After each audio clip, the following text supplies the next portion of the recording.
nous trouvons ne peuvent pas, bien aimé, ou bien nous croyons que la puissance de Dieu n'est pas à même d'apporter une réponse à une solution à ce que nous sommes en train de vivre. Alors ça nous fait rire. On a vu tout cela.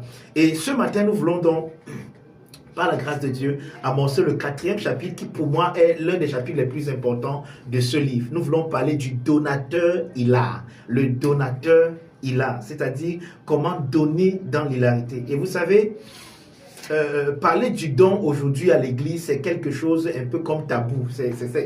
Et parce que les gens ont tellement été abusés par des hommes de Dieu, soit dit en passant, ou par des pseudo-hommes de Dieu, que chaque fois que tu parles du donner dans l'église, alors ça suscite une émotion qui n'est pas toujours positive, une émotion qui n'est pas toujours divine. Parce que les gens ont quand même pincement dans leur cœur. Ah, il va nous dire quoi là maintenant? Ah, il veut notre argent. Mais moi, j'ai souvent l'habitude de dire, juste comme ça en passant, lorsque l'homme de Dieu prêche et il vous dit que Jésus a pris nos maladies et qu'en par ses maîtrises tu es guéri, bizarrement, la congrégation ne répond pas à là, le pasteur ou bien l'homme de Dieu cherche à prendre nos maladies. Mais quand on veut vous enseigner les principes divins de la prospérité ou bien des finances, comment est-ce qu'on gère les finances, alors directement les yeux de tout le monde se rivent, ou alors la pensée de tout le monde va que ah là maintenant l'homme de Dieu cherche nos finances.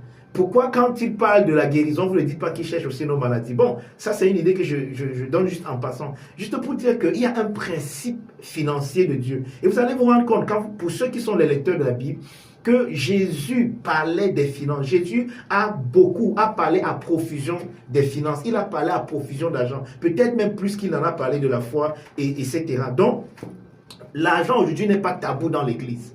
Et si vous croyez que l'argent est tabou, vous m'écoutez certainement, soit à partir des ondes.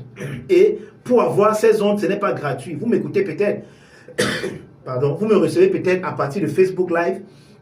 Pour mettre la connexion, je n'ai pas dû prier en langue. Et puis la connexion est venue. Non, j'ai payé. Donc, bien aimé, nous ne pouvons pas dire aujourd'hui que l'argent n'est pas important dans un domaine quelconque. C'est faire preuve de mauvaise foi. En fait, même c'est être égoïste ou alors même c'est être malhonnête. Vraiment, je le dis sans embâche.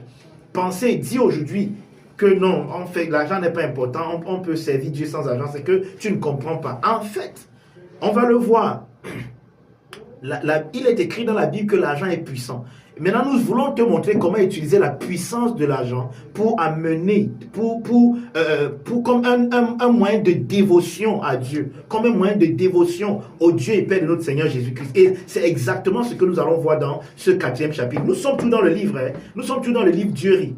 Et nous sommes au 4e chapitre qui parle de